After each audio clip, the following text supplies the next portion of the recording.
No matter your age, your plan for retirement can start today. From the News Channel 5 Network, this is the Retirement Report. Good morning. Welcome to the Retirement Report. I'm Hank Parrott, your host.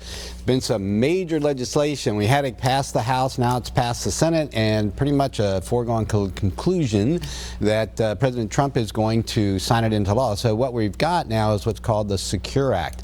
And this is probably the most, it's the biggest piece of legislation regarding retirement to have passed since 2006 with the Pension Act back then. Now, some of the things that we're going to get into areas of this and talk about IRAs and retirement accounts in general this morning because of some of these changes. And this isn't something that's going to be phased in. It looks like what they're talking about with these provisions is at the end of this year. Now, one of the examples, for instance, is that of required minimum distributions. We talk about those when you turn 70 and a half, you have to take these required minimum distributions. You have technically until April 1st of the year after the year in which you turn 70 and a half to take your required minimum distribution. Now, if you do wait until that latter deadline of April 1st of the year after the year you turn 70 and a half, you will be taking two required minimum distributions that year. So there's a planning potential there that you get into when it comes to how to, whether you take that in the year in which you turn 70 and a half or whether you take two that year. And it's an individual thing. It can have some significant tax savings, so it's worth looking at. Now, if you have not turned 70 and a half by the end of this year, right, by the end of December 31st, 2019, then starting in 2020, the new required minimum distribution age is going to be 72. They're increasing that age. So basically, they're making it easier in some ways, right? It's allowing you, the goal here is to allow people, we're living longer, we're working longer, to allow us to then stretch out those retirement accounts even longer by not requiring that we take the money out as soon. All right, so the new required minimum distribution age beginning in 2020, all right, if you have not turned 70 and a half this year in 2019, then starting in 2020, the new required minimum distribution age for you will be age 72. Now, that's going to raise there's a lot of people that are going to fall in between things here. So how that's going to work, whether it's going to, cause you to be able to delay by a year or 2 years, depending on what month of the year your birthday falls in, brings up some potential planning opportunities to get into as well. And the rule still applies as far as the scheduled date. You would still have, so now in the year in which you turn 72, for those that apply, you will have until, again, April 1st of the year after the year in which you turn 72 to be able to take that required minimum distribution. And again, if you wait, you have two. All right, now there's another exception, right? This is the way these things always work. But this exception is similar. It's actually been improved here as well, and that is if you work for a company in which you have a retirement plan, say a 401k as an example, and you're still working at age 72, then you can delay taking required minimum distributions on that account only. Okay, in other words, if you have IRAs or you have a company plan or 401k or TSP or something from a prior employer, right, then you still have to take your required minimum distributions on that one when you turn 72.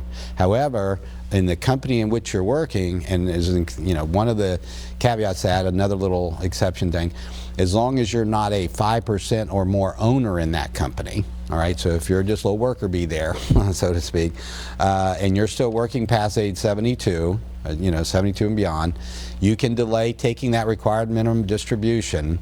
Now, in current rules, that meant if you could do that. However, in the year in which you did it, you had to take. In other words, the year in which you did retire, you would have to take your required minimum distribution immediately that year, or at least within that year. However, now they've made it a little easier. They've said when you retire past age 72, you've been able to delay it.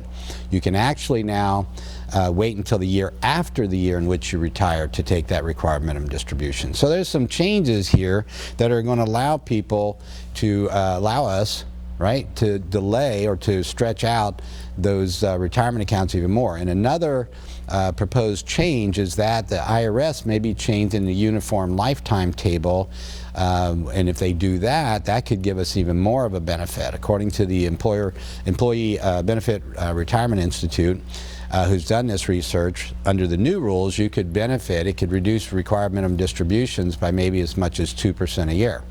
Now they're talking about with this other change to the uniform lifetime table, which is the table, it's kind of like a mortality table. It has the percentages in which of what you have to take out each year based on your attained age.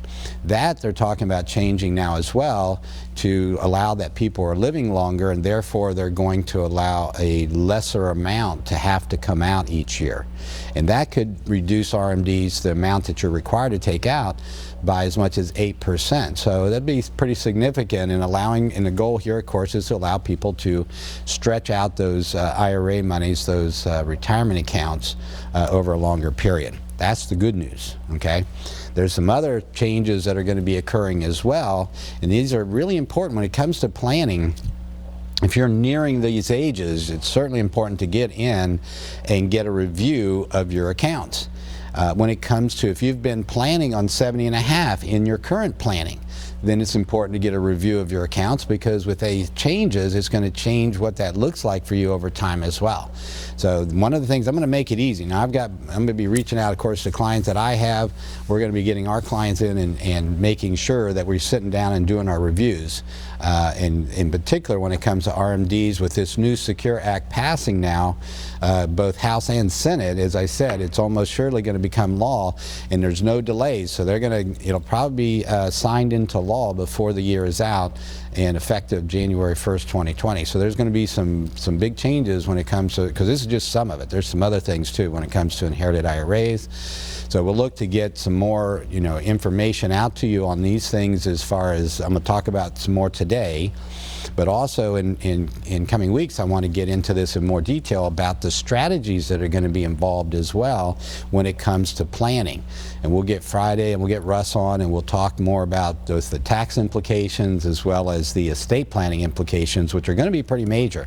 A lot of the estate plans, if you've got trust set up, for instance, and you've made certain provisions around retirement accounts within that trust, which most of the ones we do, there's going to be some changes here that we're going to want to look at those documents again. There may be definitely a time to, at the very least, get a review in.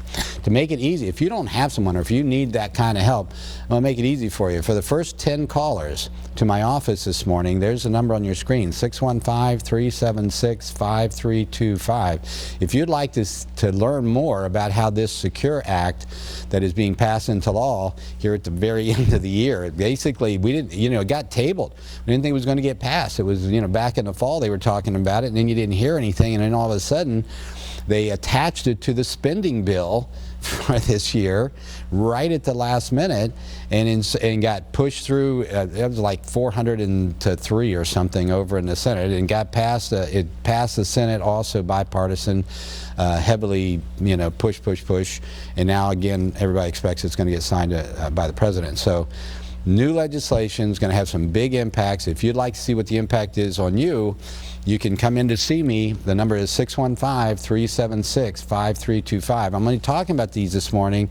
However, if you'd like to see how it's going to affect your specific situation, I mentioned RMDs, but again, there's even more. There's going to be effects to 401ks. There's going to be impact on your estate planning, tax planning.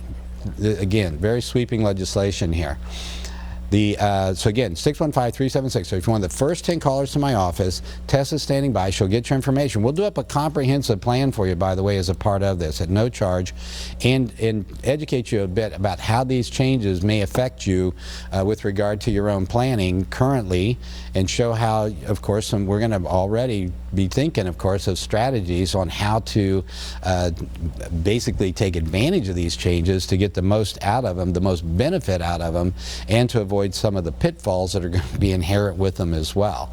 All right, so 615-376-5325, there's the number. Tessa's standing by. She'll get your information. She'll send you out a checklist of things to bring to your appointment with me, and thinking about things like your estate planning documents. If you've got trust in particular where you have named a beneficiary for IRA accounts, and we've talked about using trust as a protection around those accounts and how important that is for your non-spouse beneficiaries, for your children, for instance, and grandchildren for that matter. Big changes here on what the effect here of this Secure Act is going to be on those inherited IRAs and inherited retirement plans. So again, 615-376-5325, first 10 callers. Tess will send you out a checklist of things to bring to your appointment with me, and we'll get into all the different things we talk about as far as tax planning, investment analysis, and of course the effects of the Secure Act on all of these things. And when you come in to see me, I'll give you a free copy of my book, 7 Steps to Financial Freedom in Retirement. All right, we're going to get into more when we come back, because the inherited IRA piece I want to talk about. And this is going to be a great time to also review retirement accounts in general, both the impact of this new legislation and, of course, just knowing some basics about retirement accounts as well. All right, but first we're going to take a break. Join us here. We'll be right back on the Retirement Report.